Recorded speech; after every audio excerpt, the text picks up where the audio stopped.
Hello and welcome. I'm Jay. And I'm Robbie.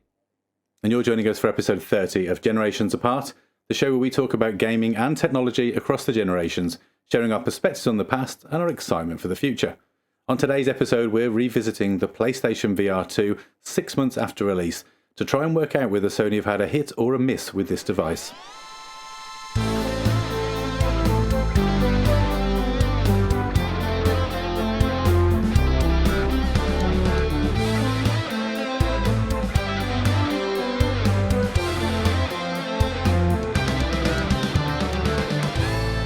But before we get into that, Robbie, what's piqued your interest this week?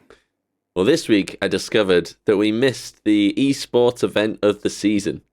Have you heard about Excel, the esport? As in the spreadsheet tool? Yes, Microsoft Excel. An event hosted by ESPN in early August where the greatest minds in Excel across the world compete in a championship. The esports event of the season. It's not televised, but it is hosted by ESPN, I think, on an online service. But yeah, it's something I had no idea was a thing. But yeah, competitive Excel. How does that work? What do they do?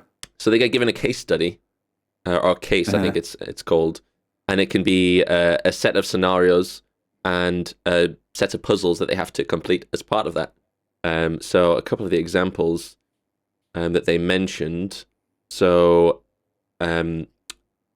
figure out all the possible outcomes associated rewards for a slot machine. It's one thing they had to do in a previous competition. They're also required to model how a video game character might navigate through an Excel-based level. It's another thing that they were asked to do. So they're quite fun challenges. They're not like super businessy and serious, but requires some extreme Excel skills. Generate this company's accounts in 30 minutes or less. Yeah, basically. Did you say extreme Excel skills? I did. Can you imagine? I thought it funny actually because back in my earlier IT career, I was a Microsoft. Was it Microsoft Master? Which was basically meant you had the Microsoft Specialist qualification in a handful of the Microsoft Office suite tools. You had to have all of them. And Excel had like 2 tiers. So at one point in my life, I think it was Microsoft Office 2007, I was a master, which was announced to our IT department with my face photoshopped onto a Jedi. So there you go. Look at that. You could have joined the competition. I could have been in ESPN's Excel esports challenge, yeah. I don't think I was ever anywhere near that good, and frankly, 15 years on, I'm very basic when it comes to my use of Excel. I do imagine, though, they're either going to have to ban Copilot or let Copilot enter on its own, because in a few months' time, it's going to have a new challenger in that battle. That's true. Or, it could just be another tool set that the contestants get to use, like the best use of Copilot with Excel. Can you imagine? They set the challenge, they type the challenge into Copilot, and then they wait 5 minutes, and then the competition's over, yeah. Well, it could be, prompt engineering's a thing. You could have rubbish prompts, and then you don't solve it. I really liked a part of this article, and I'll link it. It's from The Verge as well. I'll link it in the show notes. That Darmod Early is one of the contestants who is known as the Michael Jordan of Excel, which I love. It's part of the, and that's on his work signature. Yeah, I hope so. Michael Jordan of Excel. If I was dubbed the Michael Jordan of any competition, I would absolutely have that on every business card and email signature. It'd be that / expense administrator, wouldn't it, or something like that? yeah. Billing assistant or something. Cool. Okay. There you go. Well, that's a very interesting piqued your interest. I like that one. Maybe we should do a live reaction next year when it's on. Can you imagine? Maybe we could. What's piqued your interest this week then? So I'm on brand and on topic for this episode. I'm back into the mixed reality space. So I was interested to read about a company called Wind Up Minds, which is it's a newly announced mixed reality studio.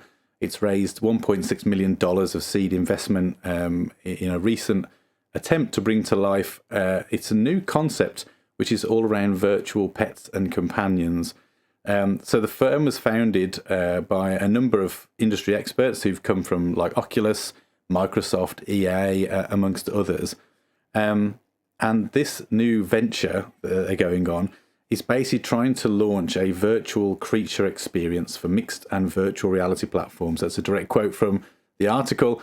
Indicating a focus on pet-like virtual companions, the studio believes the combination of immersive XR and modern AI can create virtual companions that feel more real than any that have existed to date. Interesting. So we're going to be getting virtual pets to go in our virtual worlds. It was inevitable. Dogs or cats anymore. It was inevitable. This wasn't it. It's like the Tamagotchi of the VR world. I was going to say Tamagotchi, or what were the Nintendogs? Nintendogs, yeah, I remember that. The 3DS game, or DS? I think it was DS originally, wasn't it? DS. Where you could pet your dogs and feed them, and then they had cats, and so it's not a new thing. The idea of creating digital pets. I mean, even I suppose at one point we had those. Remember those Robo dogs that were popular around Christmas? Yeah, I remember that. So we've been trying for a while to recreate our four-legged friends.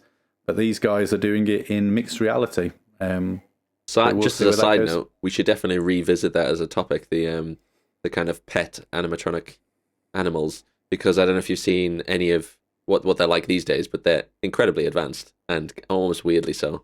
But yeah, I love the fact that this is just a new area, a new tech area that we can bring pets to. Yeah. And I guess it will bring another a common gaming meme these days is, can you pet the dog? Yeah. Well, I imagine in this example you will absolutely be able to pet the dog as an essential part of the virtual pet experience. You can probably play fetch and everything. Yeah, with a little haptic feedback. In fact, it's reminded me of. Do you remember on Xbox Connect, one of the games that they launched for that was a game where you literally interacted with like kind of chibi anime style zoo animals, like a tiger or a bear, I think it was. So there's been loads of examples of this, hasn't there? So this is just the next level, I guess. Put it in VR or mixed reality. You can have it running around in your living room if you like. Very cool. Very cool. With none of the mess and none of the bills. So, bonus. True. So there you go. That was what piqued my interest this week. Very cool. I like it. Let's move on and get into the topic at hand. So I put this one forward as a bit of a suggestion, as I got to be honest, I've been looking at my personal PSVR2, which I had at launch, and we talked about, in fact, on an episode early on in the show, about 6 months ago, funnily enough, given the title of the show. And I realised that mine has been sitting gathering dust, probably since you were here and we all played it together. I honestly haven't put it on and played on my own since that time. Couple of reasons for that. One, just life getting in the way. I have a whole load of games I don't play, so why should this headset be any different? But two, I haven't really been compelled or had a reason to put it back on. So I thought it'd be interesting just to kind of explore where I'm at with my headset, and I guess my personal position on the PSVR2, and also just to have a look at what the kind of industry is saying, what's the kind of sense on the internet around the PSVR2, and whether or not Sony are still backing it. Is this device got a future, or is it already dead in the water, is basically where I wanted to go. So I thought I'd start off there, Robbie, because you don't have a PSVR2, and I know that you've got some VR equipment, but nothing too recent, I guess. Yep. So you haven't been tempted to invest in anything more, I guess, in the last 12 or 18 months. Where are you at with VR in general? Yeah, so I have to say I go through phases of using it. I've got the Oculus Rift, so the one that you plug into your PC. So actually quite old now. And I know, Meta are going to be releasing another one later this year, so it is going to be quite outdated, I think, at that point. But to be honest, it serves my needs just as it is. I'm not really hunting for, although I usually do hunt for the latest specs in most things and the best, frame rate and resolution, things like that. I'm actually not that bothered in the VR space. I think it's perfect because a lot of the games don't really need that kind of high quality, the kind of cartoony anyway. So extra resolution, things like that, don't really play into the factors for me. But the PSVR 2, I have to say, when I played it over yours, it was actually really exciting because of how good quality it was. And it was so promising. It was so promising that the tech that's in there for the price that it is, and the Sony backing with the games that could be released on there, it just absolutely making use of the power of both the PS5 and the PSVR 2. It was very exciting. And I think I didn't need much convincing to get a PS5. I still haven't got one yet, but I will, I swear. But I know there was another factor for me that if I did get the PS5, that would be the next thing I would probably get, maybe 6 months or a year down the line, once I've assessed the kind of games that are coming out. So that's kind of where I'm at with VR. I'm not hunting for any new headset, but if I was going to get a new one, I think I would go for the PlayStation one just because the quality and the price is quite compelling. And it's interesting, we have a really bad habit on this show of talking about something and then the very next week a development comes out. So you mentioned buying your PSVR, and just a quick callback to last week, you mentioned waiting for the Slim, potentially. I don't know if you saw on Twitter this week, there was some rumoured video leaks of the Slim from a particular user on Twitter who was proclaiming... air quotes. Slim. It's not slim, is it? It's slightly smaller than the current one. Still massive. So I will say, before I get into kind of, having a go at the PSVR2 potentially, as a piece of hardware, I still think it's really good. The touch controllers work great. The haptic feedback's really good. The headset is light. It's comfortable. The visuals are very impressive. So everything about the hardware, I'm still really happy with. It plays nicely with the PS5. It's very easy to use if you're new to VR. There's no complicated setup whatsoever. So all of that's great. But the problem with all hardware is that it's only as good as the software. And at the moment, there's some good software on the PSVR2. Don't get me wrong. So I'm not saying that there's just nothing any good on it. There is. There's just not a lot of it. And there's not a lot of clarity over what's still to come. Yeah. So I think the problem I've had, and as part of researching this show this week, I did a bit of reading to just go and validate my opinions. I thought, let's just go check what the rest of the world is saying. And there seems to be merely mixed opinions online.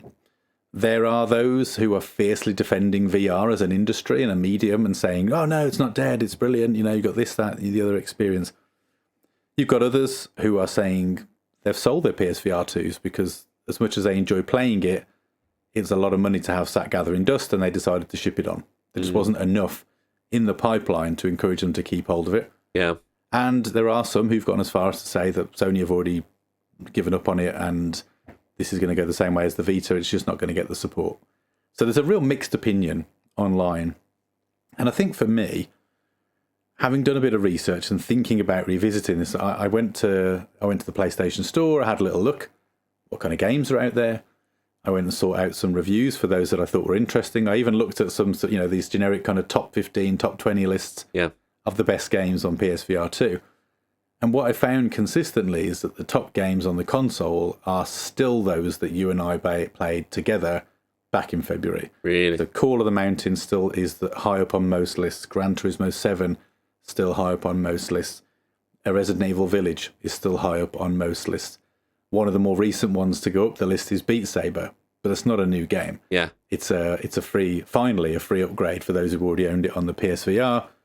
But it's bringing a game that's been on VR since the PSVR and the Quest 1 to a modern console. Great game, don't get me wrong, but it's not exclusive for a start. Yeah.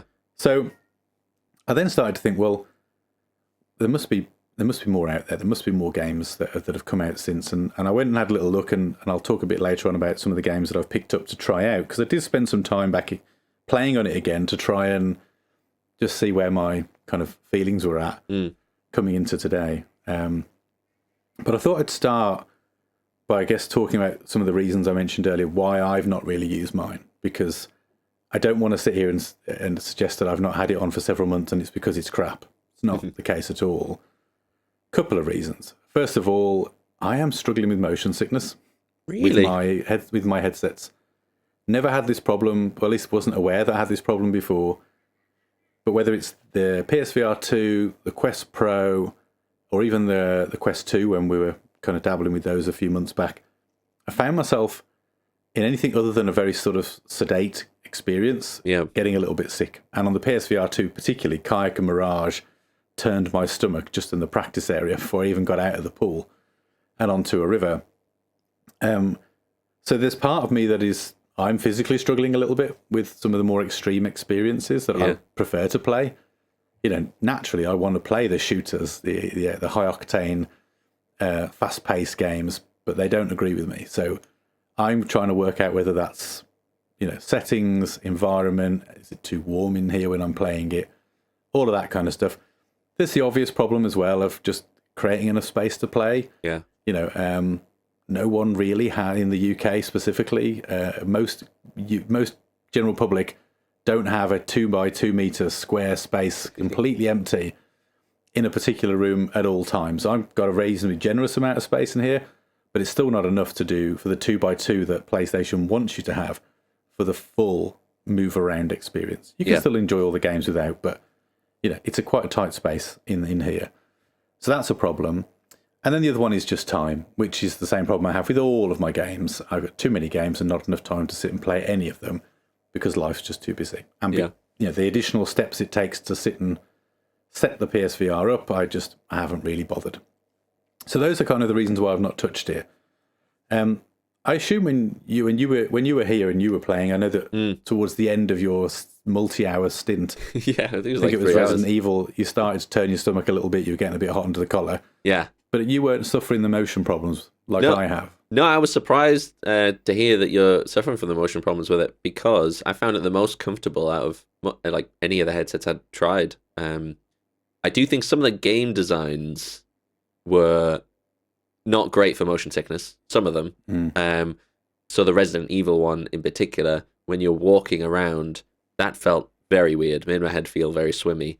But it had settings in there to turn up the vignette, which actually helped really a lot. And for those that don't use VR or haven't used the vignette settings before, essentially it narrows the vision to, it gives you like a tunnel vision. So it brings in like a black outline so that you only see a small part of the screen as you're moving. And so it tunes in and out as you're walking around so that you don't feel that motion sickness. And I found that really helped. And as you know, I managed to play in the headset for a few hours, which is no mean feat for VR generally, especially scary games like Resident Evil, and also high movement games like Gran Turismo, and I think the zombie one, Zombieland, also it shifted you forward and then suddenly stopped, which made me kind of almost jolt backwards and forwards as well. But it wasn't so off-putting that I had to come off. I managed to still kind of play it. And out of all the headsets that have that much action in it, I was surprised how comfortable it actually was. But, and I mean, it wasn't the discomfort that was forcing you to want to come out of that experience, was it? From memory, it was the terror of Resident Evil. Yes, yeah.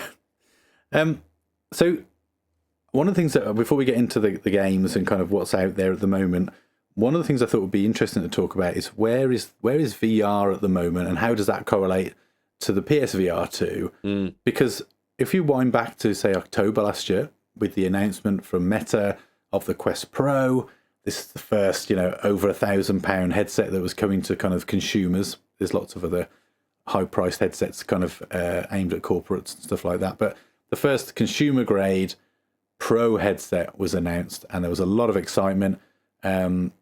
HTC then followed suit with their own Pro line headset, both of which unfortunately were received fairly averagely and have both had price cuts since. There is already rumours that Meta are now not supporting the Pro anymore and are moving on and back to their cheaper line. So Quest 3's due for a full announcement in a few months' time. Obviously, we've also had in this period the announcement of the Apple Vision Pro, which goes even further beyond where the Meta Quest Pro in terms of its price, but also it's gone for a very different kind of experience, and it's trying to sell a very different experience. Spatial computing, but it's really more leaning into augmented reality or mixed reality and less of the virtual reality. And it was dissected at the time we talked about it. Apple steered well clear of talking about games and experiences of this nature. There was a few passing moments, but they really didn't spend long on it at all. And I just wonder whether the sort of feelings towards the PSVR2 are more than just Sony's headset and hardware, and maybe there's a more general dissatisfaction at the state of VR in general. You do hear a lot of people saying that it's dead. Obviously, from a kind of cutting-edge tech perspective, we've seen a real shift this year with generative AI taking the headlines for 6-12 months now. Is there just not the appetite? Are we seeing less interest in VR, and is that playing a part in the narrative around the PlayStation VR? Yeah, it's funny you mentioned that.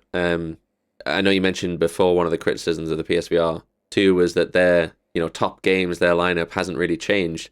But if you look at the VR landscape generally, the top titles haven't changed neither. I mean, Beat Saber is still the top of most lists, and some of the other kind of extremely popular VR games. I don't know whether there's that many new games that are developed for VR that become that level of popular. So I think it is a challenge across the industry. It's not just the PSVR2, and that more comes down, I think, to maybe there isn't as much appetite to develop VR games that are cutting edge and get the top of that list. I could be completely wrong on it, but it doesn't feel like there's been that many amazing new games, cutting edge new games that have come out for VR in the last few years. The only exception to that, I would say, is the PSVR2, and that's just because Sony backed a lot of the titles that would be specific for their headsets, which, in terms of game quality, probably had a bit of a leap up compared to what was out on the other devices. But yeah, I do think as an industry, there doesn't seem to be a lot developed in that space, which could be contributing to the limited use. And it's challenging, isn't it? Because I suppose if you're a game developer, and I don't know how complicated game development is in general. I know it's complicated. That's dead easy, I'm sure. Yeah, complicated is good enough for me. But I imagine that a VR experience is another level of complication again, potentially. Yeah. And if that's the case, and you're looking at where you spend your time, because all of these companies need to be profitable, and you're thinking about the return on the investment you're going to sink into this experience, the install base for consoles or PCs for gaming purposes are significantly higher than they are for VR headsets. So you're investing a lot of time and effort and money into developing an experience which is going to have a more limited audience, where you might otherwise choose to go and develop for a flat screen, if you want to, if that's an easy way to describe it, and you're going to get a much bigger audience for your game. Also, I guess it just, for most people, and I know not everyone suffers with motion sickness, but even so, VR gaming for more than a couple of hours at a time for your average person's probably a little too much. Yeah. Whereas again, kind of flat screen experiences, it's not uncommon for people to play 5, 6, 7 more hours if they've got the time and the interest. So I think again, that really impacts the type of game as well. It's why you get a lot more arcade style, pick them up and play for like 20 minutes and then put it down style games, as opposed to the longer, maybe story based games that you might get on the traditional kind of flat screen, as you say. That just, I guess, isn't really appealing to most people because of that very issue of wearing the headset for that long. The other thing that's the challenge, isn't it? Oh, go on, sorry. Sorry, just the other thing I would say is that I think the biggest consumers of VR devices at the moment are the Quest, the Oculus Quest still, and they're incredibly underpowered compared to some of the more advanced ones that have come out recently. So that will also contribute to the types of games that are going to be created for VR, because if you're going to create VR games for the masses, you've got to cater to the power of the Quest 2. That might change, obviously, with the new Quest coming out this year, but that is something to consider. If you're going to make something that's cross devices, you kind of, to the lowest common denominator, you've got to make sure that it works on the Quest 2. Well, that's it. So you mentioned the most adopted or the best-selling VR game is Beat Saber, and that's absolutely right. I think that's probably factually correct, although I haven't checked it. Yeah. The best reviewed VR game, though, is not Beat Saber. The best reviewed VR game is Half-Life Alyx. Yeah. The problem for Half-Life Alyx is that's a high-end PC VR title that doesn't work on Quest unless you use the PC link, but then you're just basically paying PC VR. Yeah. It doesn't work on standalone Quest. It isn't on the PlayStation yet, which is a complaint that the audience has had now for quite a while. There have been calls for them to bring Half-Life Alyx to PSVR2 for months, ever since the console was announced. That's been the game people have been wanting. There's a lot of assumptions that the PlayStation 5 can handle it. Probably can. I'd imagine I guess so. Do the developers want to put it on PlayStation? I don't know. Seems daft not to. Easy sales, I suppose. Frankly, I already own it on the PC, but I've never played it. That's just me. If it came out on the PlayStation VR2, I probably would buy it and play it there instead, because I prefer the headset and the convenience of just putting the console on and off I go. Yeah. So I'd probably buy it twice. I would double dip. But but they haven't brought that over. So the best experience in terms of like full video game experience is currently locked to PC and accessible to relatively few.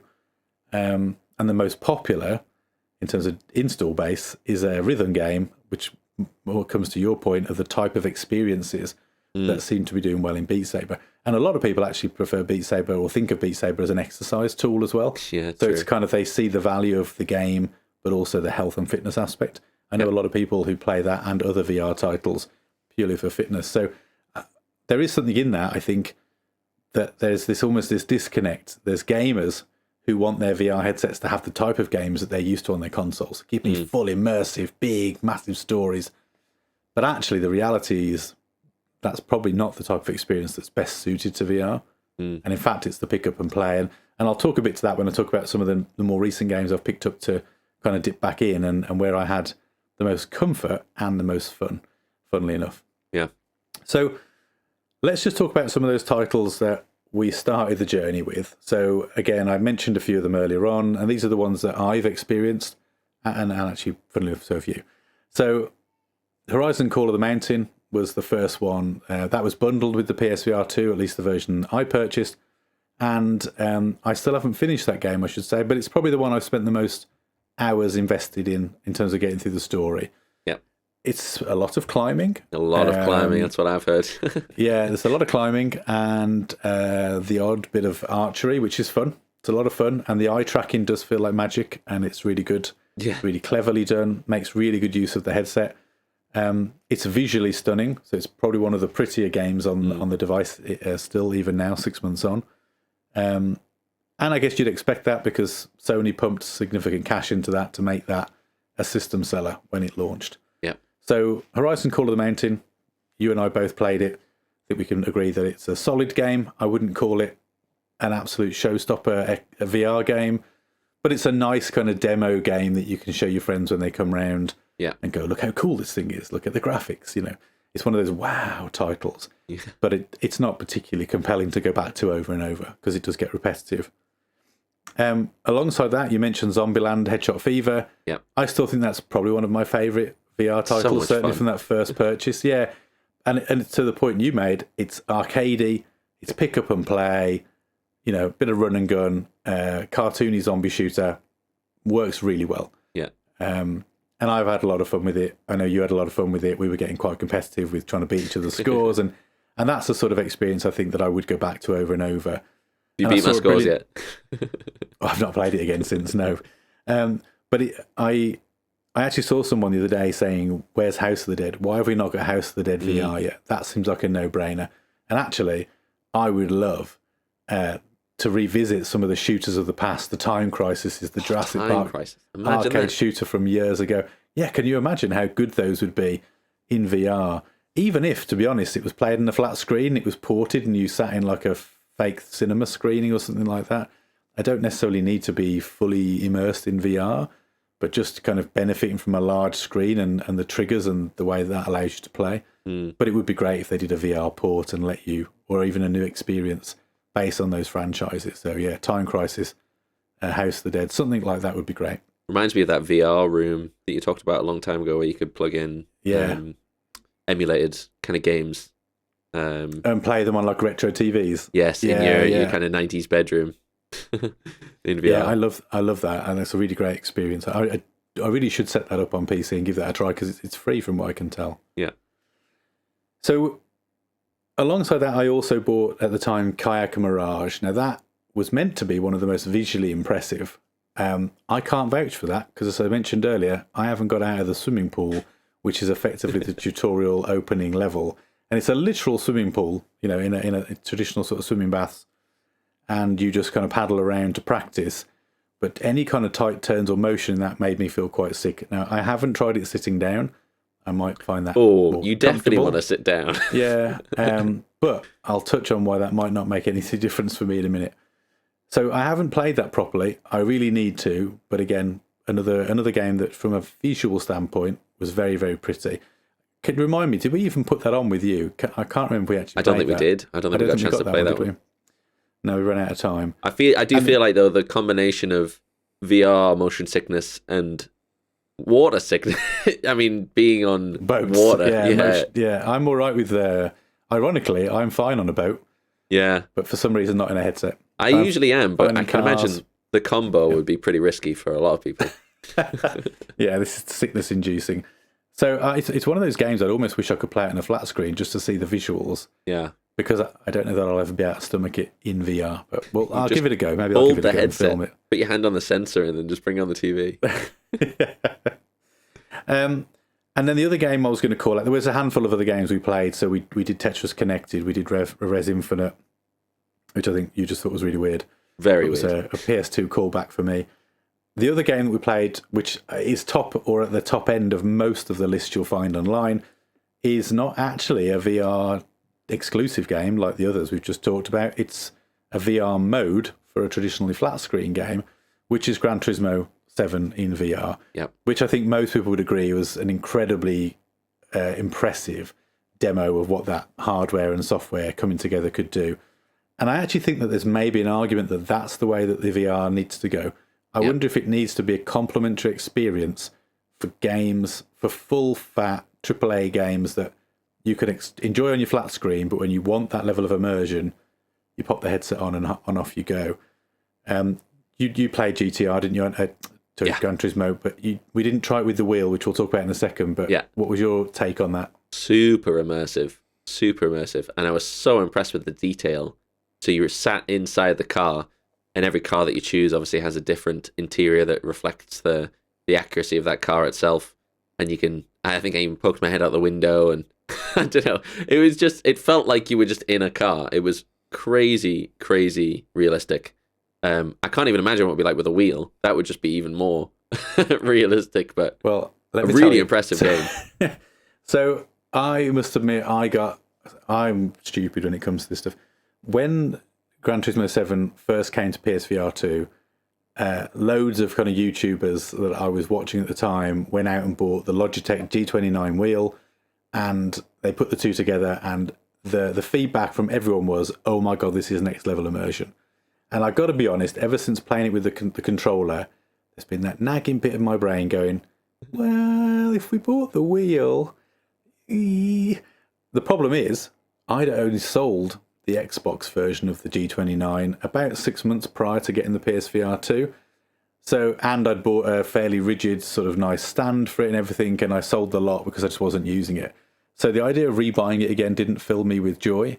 But what I did do very recently, and I kind of fell across this on the dreaded Facebook Marketplace, was I found someone selling a basically used once, brand new inbox Logitech G29 wheel and pedals for the PlayStation for a much more reasonable figure than I had paid and then sold my previous one for. So I decided for this one experience that was worth the investment.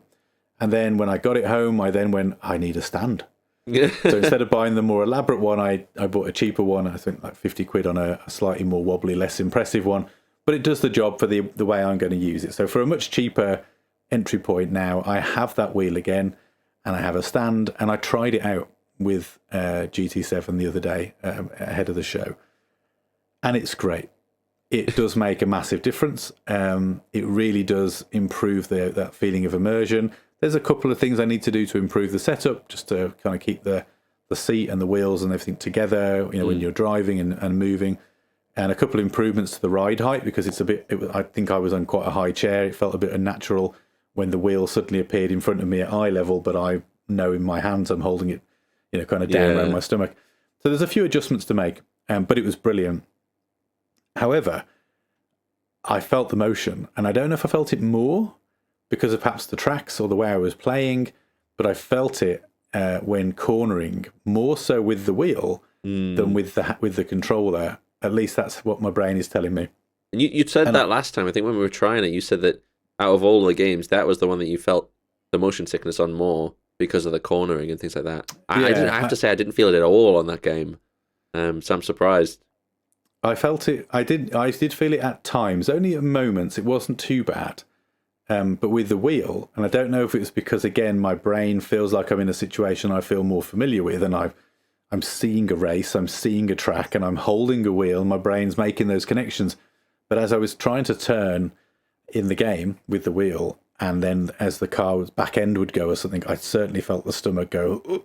Now, it might have been because I was driving with a slightly faster car, a slightly more intense experience. I don't know. It wouldn't be enough to put me off, but I did find myself after just a couple of races getting very sweaty and warm and being like, oh, I think I need to get out of this.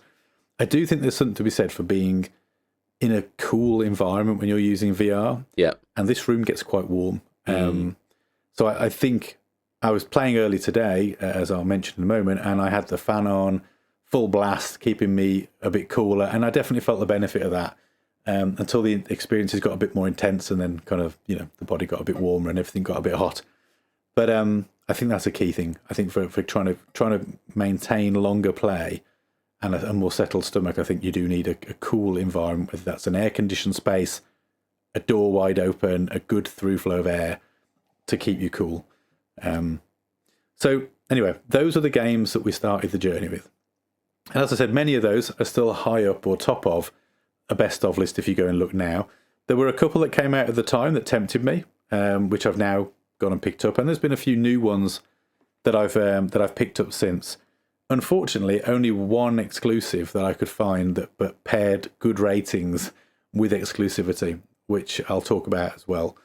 So let me tell you the 4 titles that I picked up and played today and tell you a little bit about them. So the first one I'll start with, and I'll kind of go in order of physicality in terms of how I felt. So I started with the most sedate, which is a game called Humanity.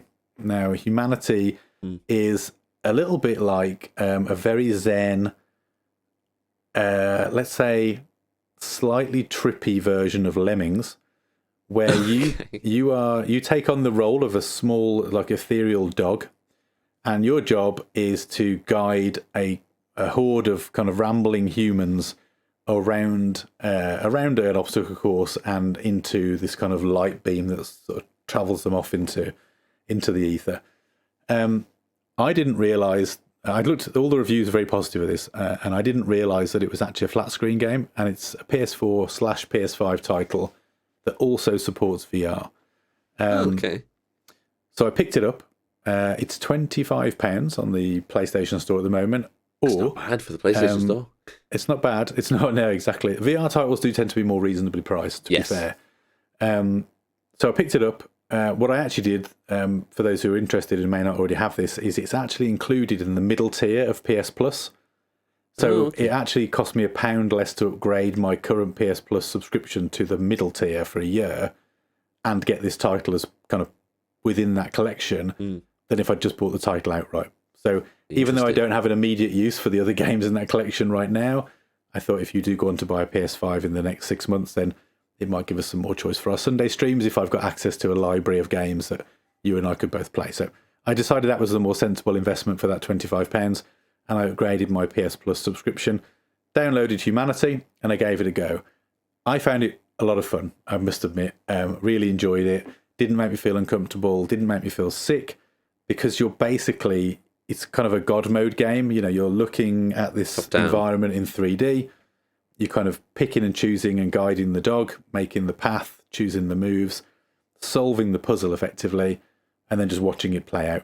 And a bit like in Lemmings, when you've kind of got everything set up, you can speed the Lemmings up to get them through as quickly as possible. You can do the same thing in this game. Once you've got your path defined, you speed the humans up and you kind of fast forward it. I played it for about half an hour. I couldn't afford much more than that in any of these games, just to try and get through them all in a period of time that I had.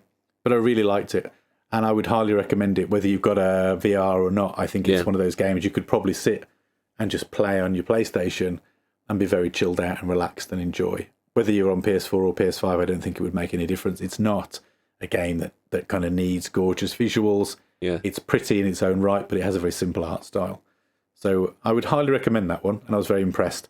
I think it is also on PC, so it's a console exclusive, but not an entirely PlayStation exclusive. So also on PC for those who are interested. I'm assuming PC VR, but I don't know that for sure. So that was the first one. The second title that I decided to have a go at was a bit of a random one called Tenticular. And it's not a PSVR exclusive, although it has just had a kind of a PSVR2 facelift. And it benefits from things like eye tracking, which I can talk about how that plays out. It's available on Quest, and it's a cartoony kaiju game. You know the term kaiju. That it's a Japanese term. It's like Godzilla is kaiju. It's the giant monsters game. Oh, okay. So basically, you are this giant squid who is kind of lives in this little, or lives in the water surrounding this little town, and you interact with the town through the characters, through the humans, and you interact with the humans by looking at them and then pressing the sort of talk button. So wherever you look, it knows which character you're looking at and who you want to talk to. Yeah. They give you objectives. They ask you to do things. It could be stacking objects from the sea. So there were like some containers floating in the sea, and you pick them up with your big squid arms. You have to manipulate them and build towers. There was one where I had to clean up the ocean. So I was just picking these vehicles and containers up and chucking them into this space on the land where I was trying to aim them. There was a slingshot game where I was trying to knock towers over with these container ships. And that was just me kind of messing around with the tutorial. Again, I had less than probably 30 minutes on this game. But again, really enjoyed it and will 100% go back to it when I've got time. What I liked about it, again, it was quite sedate from a VR perspective. You kind of got this presence, you loom over the town, which is quite cool, and you can kind of pick the humans up and just chuck them, and you can kind of be a bit disruptive. But they basically give you jobs and tasks to do. It's a bit like Job Simulator, but as a giant sea creature. Yeah. So they're saying, like, go here and clean this up, or go there and do that task. That sounds similarly zen as well to the first game. And also God mode like. Yeah, God mode again. I think you got a bit of a complex, Jay, the kind of games that you're choosing there. Well, and honestly, I was very careful to choose games that I thought I had half a chance of being able to play. Yeah. I thought if I go for anything too motion heavy, I know I'm going to end up feeling sick and not go back. So I thought let's play it safe and ease my way back in. So Tenticular, definitely worth a look. Like I said, it's on Quest, so you can get it on multiple devices. I will insert into the video for those watching on YouTube a little bit of B-roll that shows you what some of these games look like if you're wondering as we go. So that was the second one. The third title that I then picked up is one that was available at release. I toyed with it at the time. I decided to give it a go. It's a game called Demeo, and it's basically a tabletop role-play game.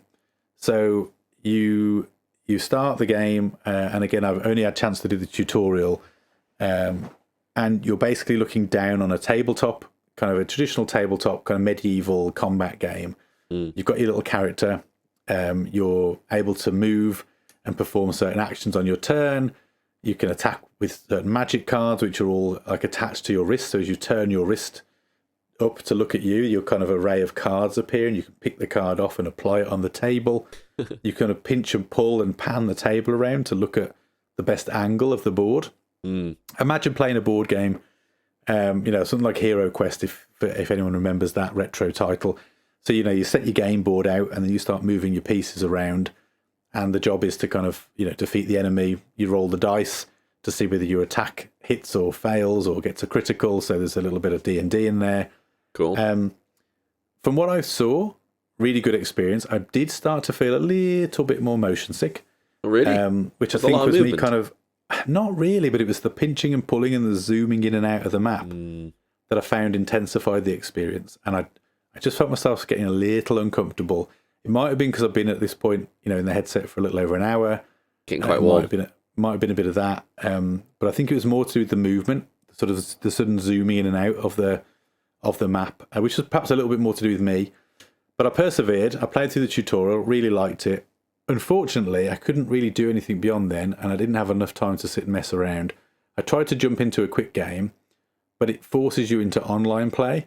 I think it's meant to be a cooperative experience, right, which I didn't fully appreciate. Now, there might be a perfectly playable single-player mode, and I just didn't pick the right choice. So, hands up here before anyone criticises me in the comments. There may be a perfectly passable single-player mode, but I think it's supposed to be at its best in a multiplayer experience with people that you know and have chosen to play with. I jumped in with a random, and whoever this random person was playing in the living room with some annoying child sat in the background yakking away, punching on one of those toy keyboard pianos. All I could hear in the background was plink, plonk, plink, plink, plink, plonk, plink. And it was so annoying. They were talking in another language I didn't understand, which is no one's fault. That's not their fault. But I'd just been paired with some random person that had got this really annoying background noise going on through the whole game, and it flung me in kind of halfway through the adventure, and I didn't really know what was going on. So that was unfortunate. Not the best part of the experience, but I could absolutely see if I was to play that with someone like yourself, that could be a really fun experience. And that actually might be possible, Robbie. I don't know. You might need to check what you can do. Oh, whether it's cross-compatible. It does have cross-play. Oh, okay. If Demeo is a PC VR title, maybe we could play that one together. And I think you'd like it. I think you would enjoy it. It's got a little bit of D&D there, a little bit of tabletop. It's got some of the nice comforts that come with, the digital experience, but it's also got the traditional aspects of a turn-based tabletop game. So might it looks be one like for us it to have is. a look at. It looks like it's on the MetaQuest store, at least. So yeah, we could give that a go. You know what it reminds me of? There's a game called Tabletop Simulator. Have you heard of that one on PC? No, I don't think I have.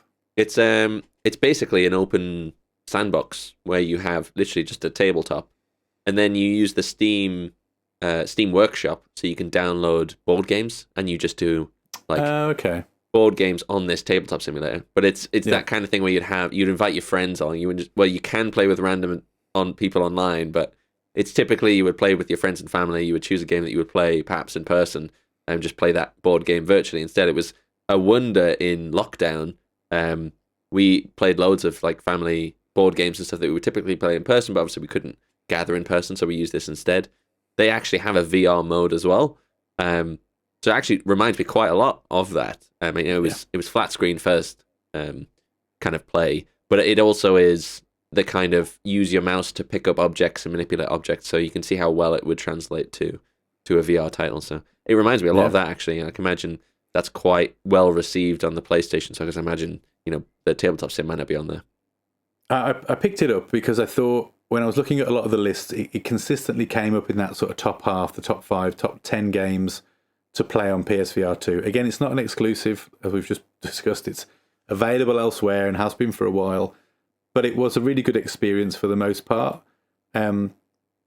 Unfortunately, like I said, it falls into that category of multiplayer experiences, which is not really particularly open to me at the moment, because other than you, I don't know anybody else in my sort of personal circle that has this tech setup or has this equipment. But if there's an opportunity for us to have a go at it, or if you do get a PlayStation in the future, we should try and play some more of these.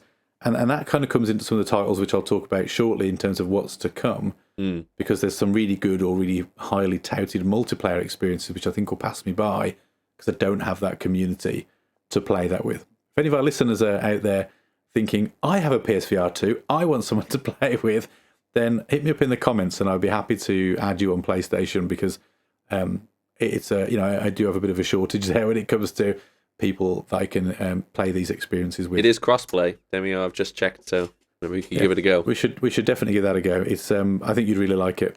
So I think it's a longer play, it's a more patient one, and actually I probably would have benefited from sitting down to play that one. Again, everything I was doing was just kind of stood up, but I think now that I know what I'm getting into, a nice comfy seat, that in front of you could be a lot of fun with a Maybe that's something we'll touch on later, but I have to say, there's not a lot of games I would say would need you to stand up, and it would definitely help you to sit down for the motion sickness, I'd have thought. So like the kayak one, with the exception of perhaps the climbing ones, or anything that needs you to move around in a 2 meter by 2 meter space. You don't have to use the 2x2 space, so you can just do standing with PSVR 2.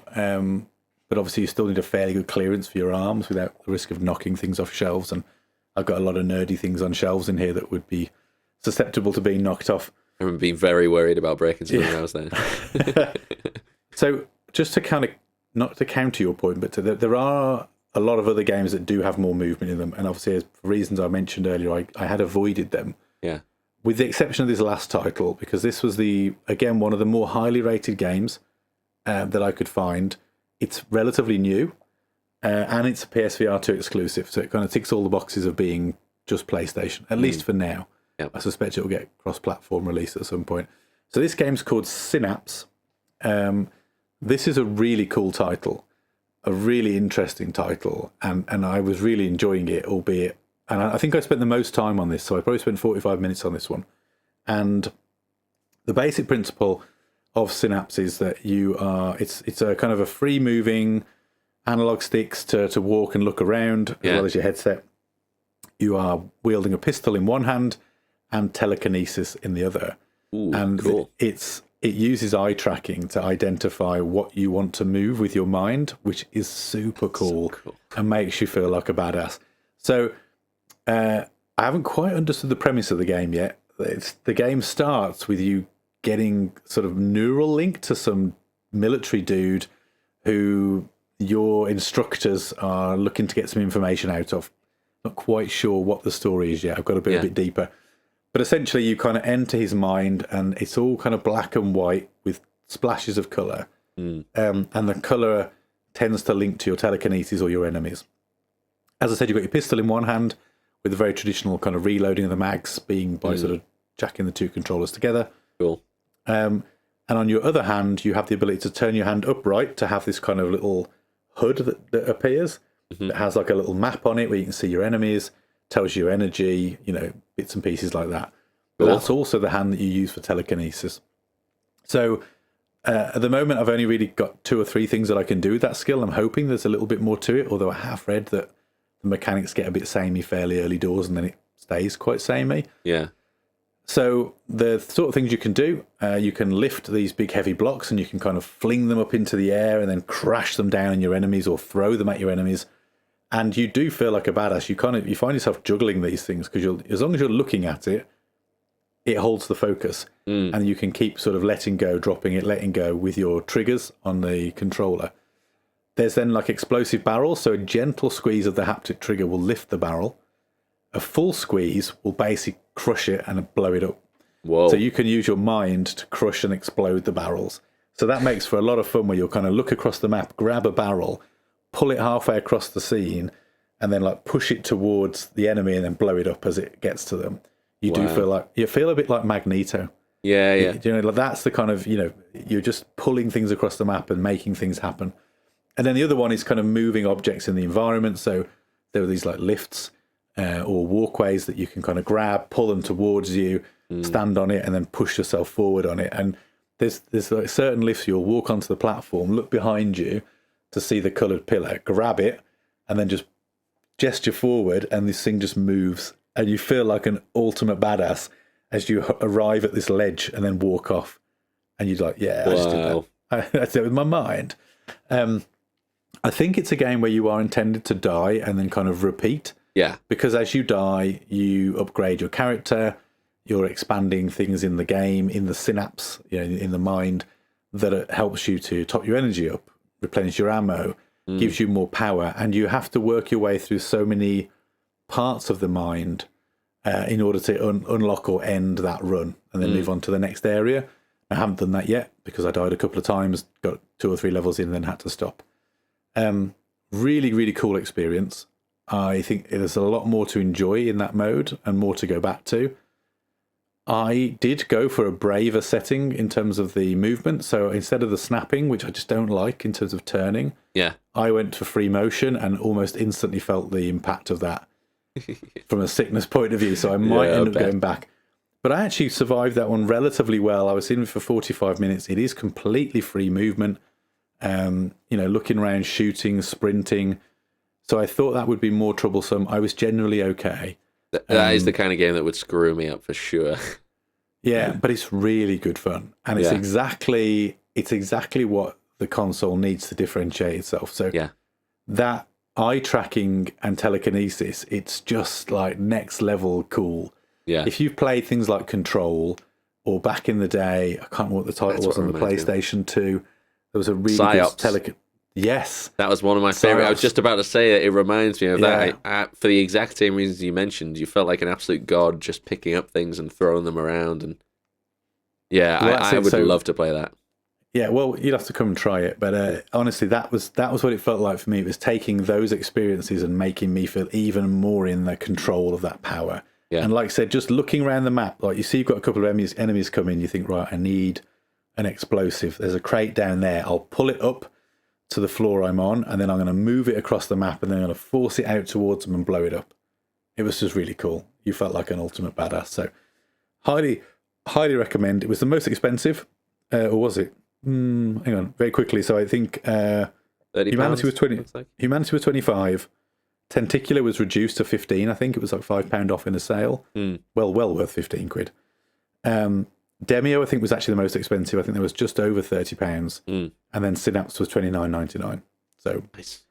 Not bad price really. So all in, I think I spent just under £100 picking those titles up to give it a go. Don't regret any of them. Hopefully I will get some more time out of them. It's boosted the library. What I will say, which I found slightly disappointing, was that when I upgraded my PS Plus, I thought, I wonder what other VR titles are available in the PlayStation Plus collection. Yeah. And there aren't any. Not one. So Really? Humanity is the only PlayStation VR2 experience, and it's not even a PSVR2 dedicated game. It's kind of an add-on mode that is in the PlayStation Plus experience. There is one more title if you buy Premium, which is effectively like like an early access game, which I wasn't too worried about going that next tier up, because the only other thing that Premium does is unlocks cloud streaming and the classic titles. So I wasn't bothered about that one. I've effectively got their equivalent of Game Pass. That's what I've paid for. Yeah. Only it's not quite as good. But yeah, I was a bit disappointed, and I thought, God, of all the things that would have made sense to sell your £550 accessory, a handful of games already being in your PS Plus subscription for a dedicated PlayStation gamer would have been one of those things. Yeah. So a little disappointing. I know it's only 6 months into its life cycle, but I feel like there are some games, even if they're just the ones that were kind of up-resed, the Tetris Connected or Beat Saber or something like that was just there for you. At this point, everyone's got Beat Saber. And if they're just selling the DLC, just make that free. But there was just nothing, literally nothing, which I thought was a bit disappointing. So, I don't know. I mean, obviously when things like Gran Turismo 7 go on, that classics thing, which and that might be on there actually thinking about it, there weren't any PSVR2 dedicated games. Maybe that was on there. And likewise, Resident Evil, then you've got a couple of VR modes, but none of those other VR experiences that are made just for VR are available to you. And of course, the ones that are built just for the hardware and the hardware alone are going to take better advantage, like Synapse, of some of the technology, like eye tracking, which genuinely feels a little bit like magic when you can just look at something and then, it interacts. But anyway, so yeah, that was my kind of double dip onto the PSVR 2. So 6 months later, I guess to summarise, I've had another crack at it, bought a couple of games just to sort of top the experience. So still really impressed. Yeah. Plays great. Really enjoyed those experiences. Didn't come away feeling, apart from, I will say, slightly frustrated by the cable down my back. I did notice that a little bit more than last time, for whatever reason. Don't know why. But other than that, really impressed with the experience. The headset's super comfortable. No neck ache or neck pain through the weight, like I do often feel through like the Quest and stuff like that. But yeah, I don't know. Is that enough to sustain it for another 12 to 18 months? I'm not sure. I do have some titles here that are coming up in the next, theoretically, 12 months. So I'll talk you through a couple of those, and we'll see whether anything get you interested. So, first of all, there are two very good titles due out in August. So, in fact, one of them may well have been released by the time this gets published. So there are two games, and they're both competing in the same space. You've got a title called Crossfire Sierra Squad, which is, cool. I think if I get this the right way around, that's the multiplayer shooter experience. Okay. But it looks very kind of realistic, at least from a VR headset perspective. So, really leaning into those console quality first-person shooter graphics. It's obviously not going to be to modern-day Call of Duty standards, but it's certainly, Call of Duties of old. It stands up against. Looks very impressive. Cool. And it's getting a lot of hype. That'd be very popular. Yeah, it's getting a lot of hype at the moment. Again, I'll insert some footage for those watching on YouTube if you want to see what that looks like. And it's up against another title then called Firewall Ultra, which is another first-person shooting title. But this one, I think, if I got these the right way around, I might find I've got them completely the wrong way around, is the single-player campaign, which I think also has some multiplayer. So Firewall Ultra also getting lots of great feedback. So hopefully they'll review as well as they're currently being hyped. And you're going to have two very good first-person shooters available to the VR2 audience in August. Yeah. There is another title that's already out. I should call it out while I'm here, which is called Pavlov, which is another well I've heard thought of of that and one, well yeah. rated VR title. But these two, I think it's just the fact they're coming in the same month has got a lot of people kind of comparing them. Even though Pavlov there's as a bit of well was difference. also released on PC, so this is something that's, I guess using Yeah. latest hardware from PlayStation as well. So set to be, I guess, good graphics, Yeah. good quality games. I haven't checked, but I would guess that one, if not both of these titles, are probably also getting a PC VR release. But I haven't checked, Yeah. so I don't know if you want Pavlov's to do a quite quick Google old, though. check. I guess is the point I was making more than... Oh, okay, so you think it's been ported to PSVR2? yes. Okay, I didn't know that. I just assumed it was released onto it. Have a look for these Well, two, Google it. Crossfire Sierra Squad and Firewall Ultra, and just see if they are scheduled for other devices or whether they are PSVR2 exclusive. And then I'll take you through a couple of other options that are in the list here. There's a few titles here that I recognise, which I'm pleased about. There's some that I don't. Some of these are kind of well-established franchises. Others are just very much in the VR space. But all Pavlov of them- VR, just to Yeah. call back to that, one's released in 2017. Oh wow, so it's February quite old then. 2017. So that would have been up-res then for PSVR2. Yes, Interesting. yeah. What about the other two? Have they got simultaneous releases? I'm pretty sure both those are new. There's previous Crossfire titles, but I think Sierra Squad is the new one. So Firewall doesn't look like it's coming to to PC. Okay, so that might be an exclusive then. And then what was the other one, sorry? Crossfire Sierra Squad. Ross?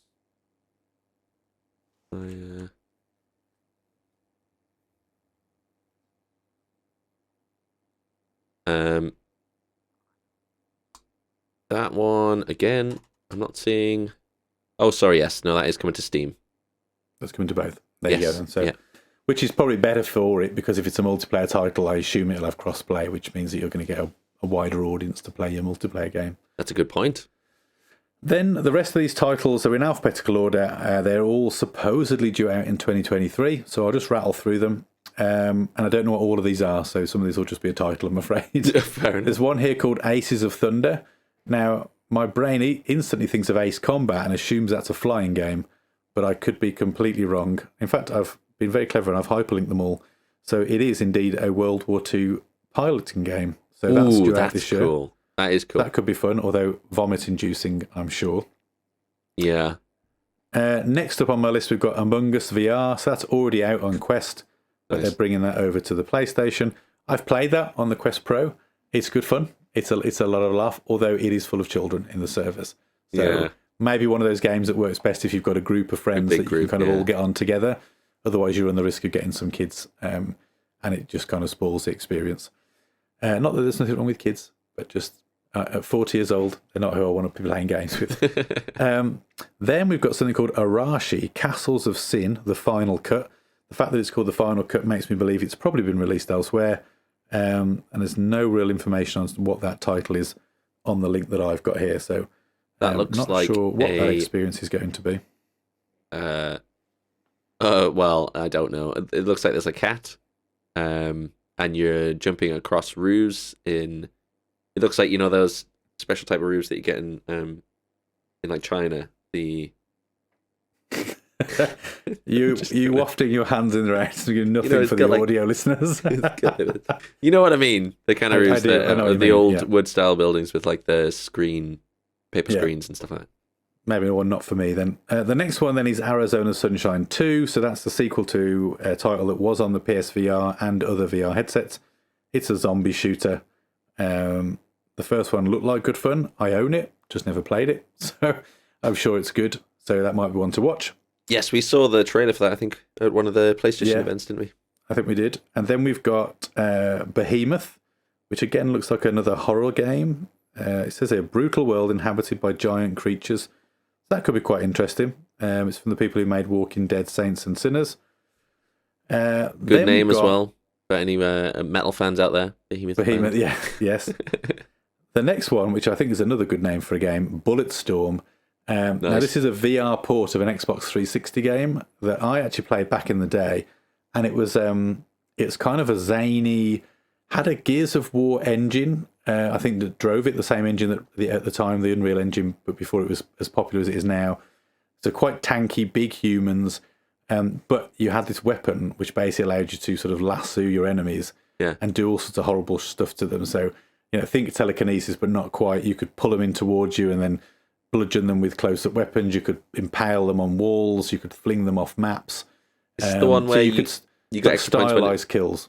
Yeah, you get extra points for... That's you it. got style points for the types of kills.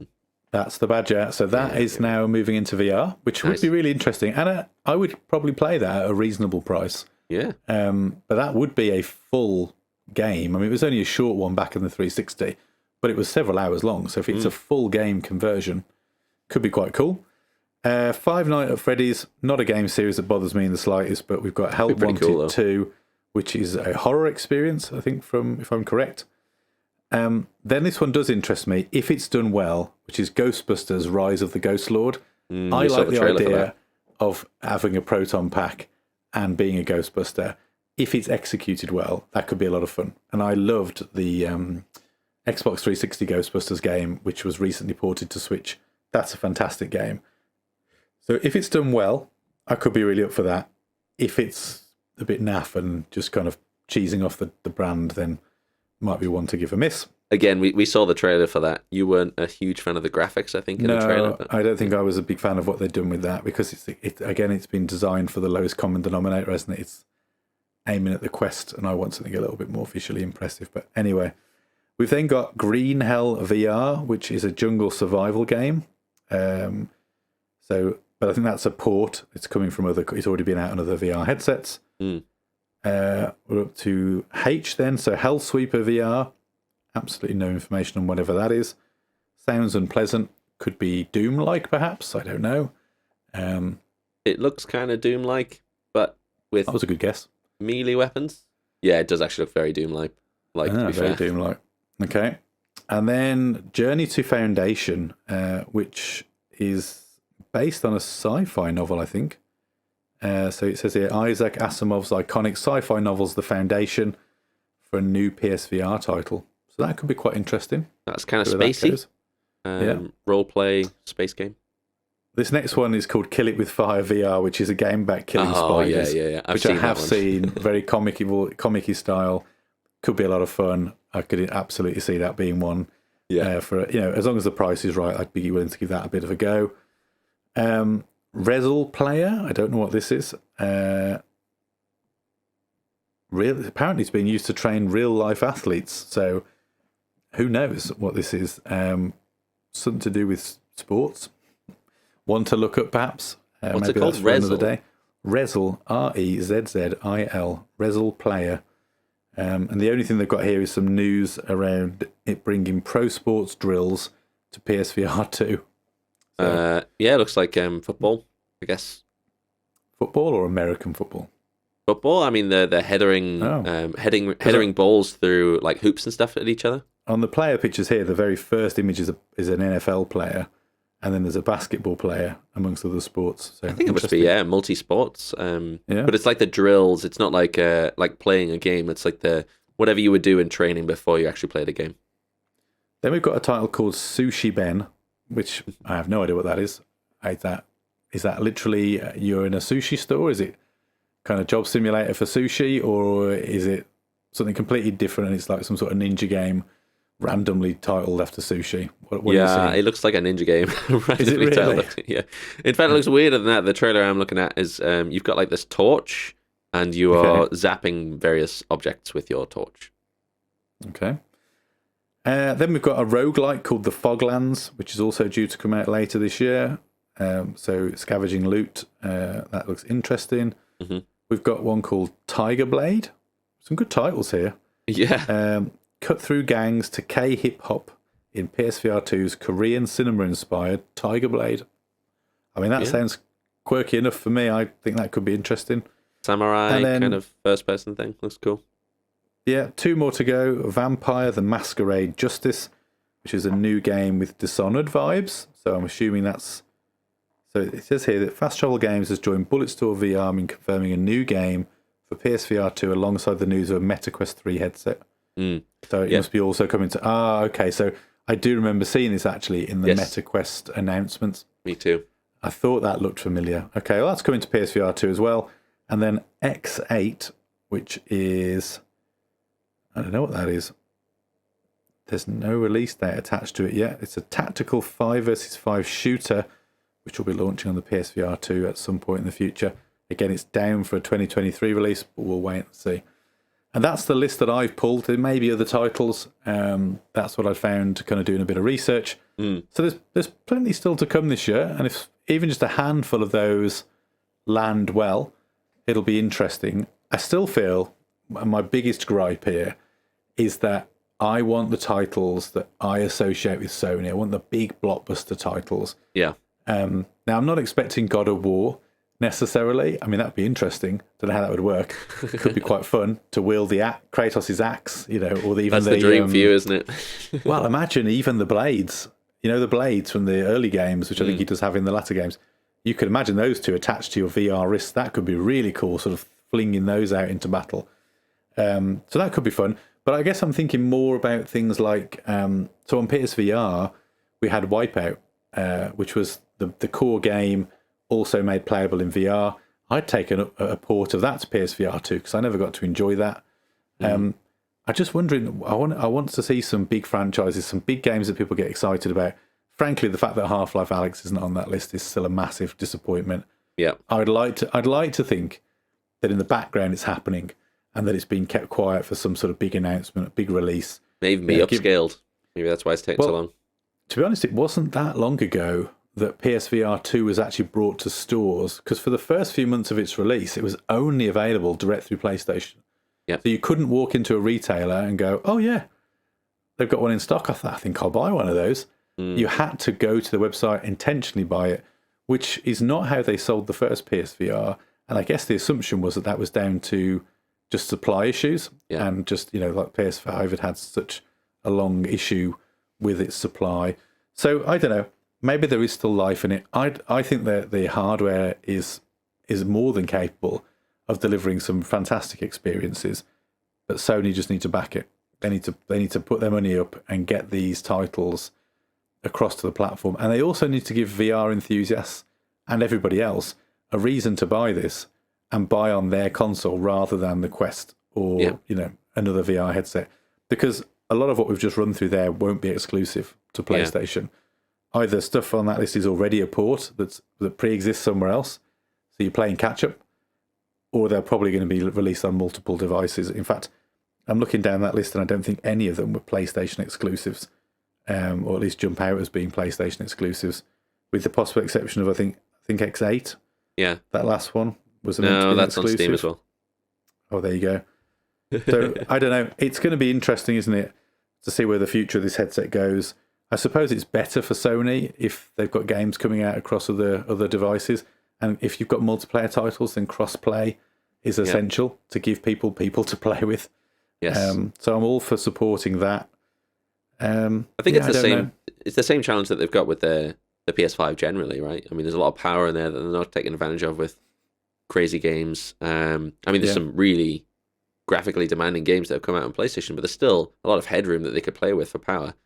And it's I guess it's the same with the VR headset. It's still early days. I mean, when was it released? This year? February. Yeah, February this year. So if you think when the PlayStation 5 was released, there wasn't that many exclusive games that were released like within the first year. True. So I wonder if it's the same kind of thing, is that they're banking on, you know, trickling down a couple of titles, and then as the developers get more interested and, you know, realize the hardware capabilities, then they'll start to come around a little bit later. But also, as I mentioned, I think in one of our early episodes about the leaks and stuff, they might just be looking for longevity. So it's got a lot of headroom in the power so that the VR headset can last for many, many years. You know, when the Quest 7 comes out, titles will still be able to be played on the PSVR2 because it was so powerful at its time. So that's something to think about. That's very true. And I think this Christmas will be telling for PSVR2. I wonder how much it will feature in marketing, whether they'll have much in the way of kind of killer titles that they'll try and push. Because if they do decide to release a PS5 Slim, then it's kind of the perfect hardware companion, isn't it? Get your PS5 Slim, and don't forget PSVR 2 and all these great games. Yeah. I think if we're here this time next year discussing the same challenges we're discussing now, then that probably tells us everything we need to know. Yeah, it's a good point. The holiday season might bring out quite a few additional titles to bring up the hype. Well, especially given that it will be almost comparable in price then with the Quest 3, because I think the Quest 3 is starting at $499. Ooh, okay. And the PSVR2 is currently $550. Now, granted, you do also need a PS5, so it's not. You also need a game. Well, actually, no, you don't with the Quest. No, you don't with that. So I have seen videos comparing them like that. That's a comparison, and it's not. It's only £550 and only a fair comparison if you already own a PS5. Yes. Having said that, I think by the time this Christmas rolls around, there'll be a lot more PS5s in homes than there were when this released early this year. They've only recently got over the supply problem. They're now readily available in stores. Might be on sale as well. Well, it has had a price drop. The PS5's had a price drop. I don't know about the PSVR2. Yeah, well, even that, but even the PlayStation itself getting a price drop makes the package more affordable. True. And they may choose, as you say, to knock £50 off and go head-to-head with the Quest 3 in terms of price. And if they've got the titles to back it up, then it's a compelling purchase.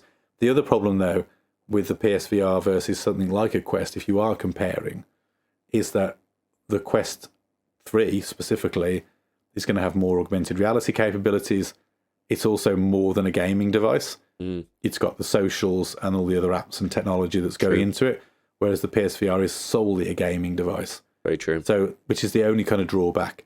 But it depends what your needs are and what you're buying it for. We'll have to wait and see. Cool. So I think we'll leave it there. That's all for this episode. I hope you found that interesting. We'd love to hear your thoughts on the PlayStation 5 VR2 setup. If you've got one, did you invest in it? Are you planning to invest in it? Have we put you off? Have we talked you into it? Let us know in the comments, and we'd love to talk to you about that. But that's it for this episode. Thank you for hanging out with us. Don't forget to like and subscribe on YouTube and all good podcast services, wherever you're finding this. You can also check us out on YouTube when it comes to game streaming, which we are getting increasingly poor at, but we do intend to get back into a rhythm of doing that once a week, probably Sunday nights, just for a bit of chill. And you can find us on YouTube at Jay and Robbie. But that's it for this week, and we'll see you next time.